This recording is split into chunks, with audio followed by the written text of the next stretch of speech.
మేము భావిస్తున్నాం.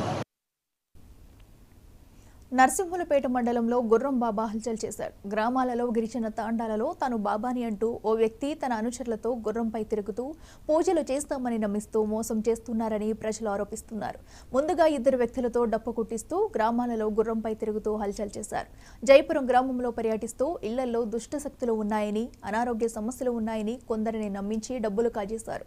తొలుత కారు, 4 ద్విచక్ర వాహనాలతో అనుచరులతో గ్రామంలోకి ప్రవేశించి గ్రామ పెద్దలతో మాట్లాడి ఒకచోట బస ఏర్పాటు చేసుకుంటాడు. గ్రామాలలో అనారోగ్య సమస్యలతో బాధపడేవారు, మూఢనమ్మకాలు నమ్మేవారిని తన అనుచరుల సహాయంతో గోప్యంగా తెలుసుకుని ఆ కుటుంబాలను టార్గెట్ పెట్టుకుని పెద్ద మొత్తంలో డబ్బులు కాజేస్తున్నాడని ప్రజలు ఆవేదన వ్యక్తం చేస్తున్నారు. ఇలాంటి వారిపై చర్యలు తీసుకోవాలని గ్రామ ప్రజలు మండిపడుతున్నారు.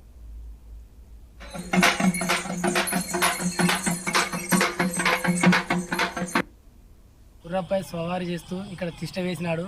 అమాయక ప్రజలనే ఆసరగా చేసుకొని మీకు చేతబడి ఉంది, నడదిష్టి ఉంది, ఇవన్నీ చేస్తే మా దగ్గరకు వస్తే పోతాయి, మేము బాగు చేస్తామని చెప్పి ఇల్లు తిరుగుతూ డప్పుల చోటి సవారీ చేస్తూ అమాయక ప్రజల నుండి 500 రూపాయల నుండి 5,000 రూపాయల వరకు అందిన కాడికి దోచుకొని దేశగురు అనే పేరు చెలాయిస్తున్నాడు.